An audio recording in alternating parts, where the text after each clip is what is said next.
My name is Mara. I am 32, the older twin by 6 minutes, and I have spent a lifetime learning how to disappear beside my brother. I thought invisibility was a skill, until the night it became a sentence. It was his engagement party, laughter rolling across glass and marble as if noise could drown a truth that was about to surface. My father stood, beaming, an envelope lifted like a trophy. He called Declan forward. Inside was a deed. Not just any deed, my deed. The apartment I had saved, repaired, and rebuilt with every spare dollar. The place they had promised would someday be mine. Applause hit like weather. I held a half-empty glass that trembled against my lip. In that moment I finally understood the rule I had been living under since childhood. In this family, love was conditional, and I had failed the test. The invisible twin was done being invisible. Growing up with Declan felt like living beside the sun. He got the warmth, and I got the shadow. When he brought home a B-, my parents made a celebration out of it. When I made the honor roll, they said, "That's nice, Mara," and turned back toward him. By 27, I had a quiet job in marketing, a long commute, and a fragile hope that one day my parents would see me without comparing me. Over dinner one night, my mother smiled and said, "We've been thinking, you could live in Grandma's old apartment." Her voice was all kindness on the surface. "We'll only charge you 3/4 of the market rate." I said yes because in our house scraps of affection were treated like miracles. The first time I unlocked that door, the floor sagged like a warning. The walls were yellowed and greasy. The air smelled of rot. The kitchen hummed with appliances that belonged to another decade. It wasn't a home. It was a room someone had forgotten to bury. I took it anyway.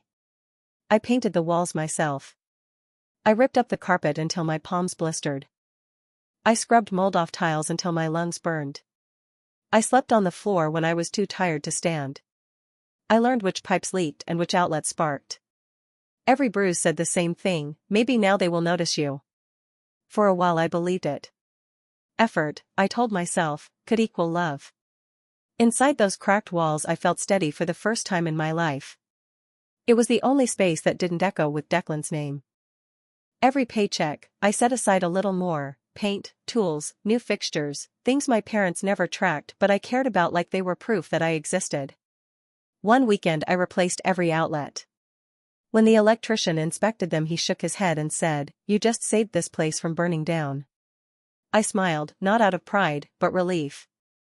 Saving something finally mattered. My parents visited sometimes.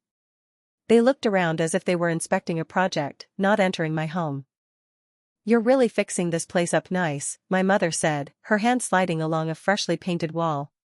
"It's going to be worth so much more when you're done." That phrase, "when you're done," lodged in my chest. Dad started calling his drop-ins, checking on my investment. He brought Declan along sometimes, and my brother would joke about moving in after me. I laughed because that's what good daughters do. Somewhere behind the smile I started saving receipts, every can of paint, every appliance, every contractor invoice with my name on it. Then came the day they sat on my couch with faces soft and heavy with the kind of sadness parents use when they want something. "Mara, the bank is threatening to foreclose," my mother said. "We owe 30,000. We can't lose this place," Dad added. "Think of it as an investment. This apartment will be yours someday." Someday had been dangled in front of me since I could spell my name, always one more sacrifice away. I believed them because I wanted to. I transferred the money that week, every cent of my savings. My hands shook when I pressed confirm. It felt like buying love on clearance. For a few weeks I let myself believe this time was different. They smiled when they saw me. Dad even said, "We're proud of you, Mara," 2 words I had waited 30 years to hear. The next month, life went quiet again. No mention of the debt. No mention of the future. Silence can sound like peace, but sometimes it is just a trap closing quietly. 2 weeks later, Declan called me at work, joy spilling through the phone. He and Nina were getting engaged. "You're coming to the party, right?" Of course I was. Despite everything, he was still my brother. The night of the party was warm and gold. Laughter moved through Nina's parents' house like champagne. For a moment I let myself be happy for him. Then my father cleared his throat. If I could have everyone's attention. My mother rested her hand on his arm, her smile rehearsed and bright. Elaine and I want to give Declan something special, Dad said. He drew an envelope from his jacket. Declan already knew. My stomach twisted before my brain caught up. He unfolded the papers, eyes shining. The deed, he said. You're giving us the apartment. It's time, son. You've earned it, my father said. Applause erupted. The sound hit me like a wave. Someone near the bar said, "That's incredible." Nina's parents hugged her. I stood there, half glass, half ghost. My apartment, the one I had bled for, the one I had saved with $30,000 I no longer had, was being handed away like a centerpiece. Heat crawled up my throat. I wanted to speak, to tell them I had paid rent every month, that I had rebuilt every inch of that place, that I had saved it when they could not. But 30 years of training in silence pinned my voice to the floor. My Aunt Ruth cut through the noise. Wait, isn't that Mara's apartment? The laughter thinned. Heads turned.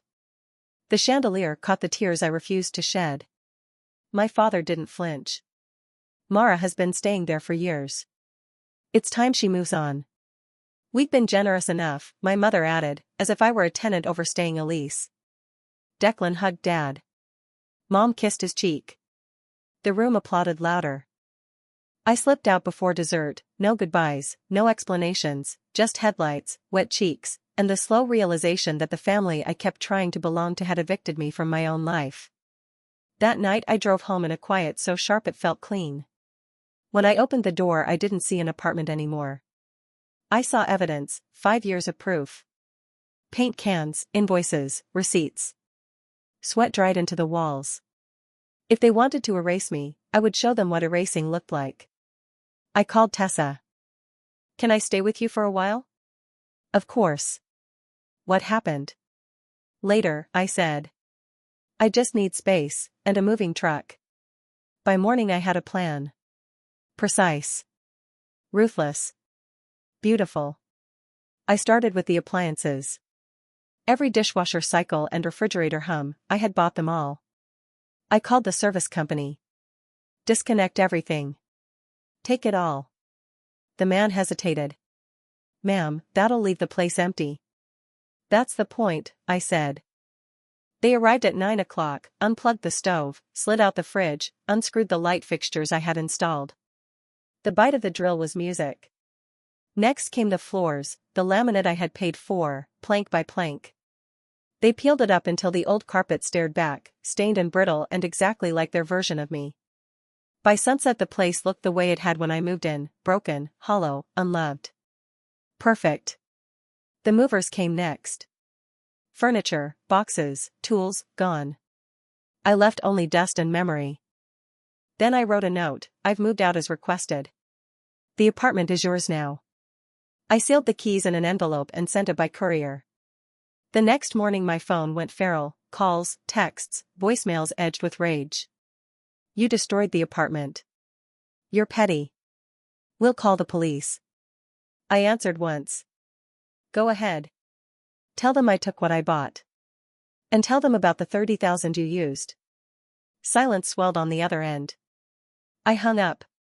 But I wasn't finished.